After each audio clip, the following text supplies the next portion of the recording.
What's up mga birds? Ito na yung finished product mga birds ng haluan na ginawa ko mga birds para sa katian ko mga birds. Ayan.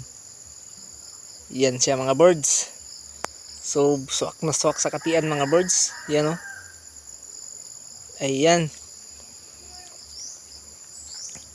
Dapuan na lang at sabitan yung kulang mga birds. So ready na to mga birds.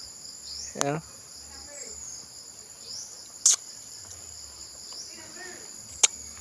Ayan. So may bago naman tayong lalagyan ng katian natin mga birds, yung mga under training natin. So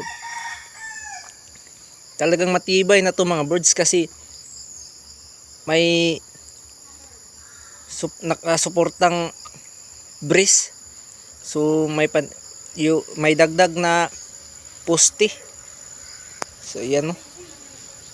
So yun lang mga birds, salamat.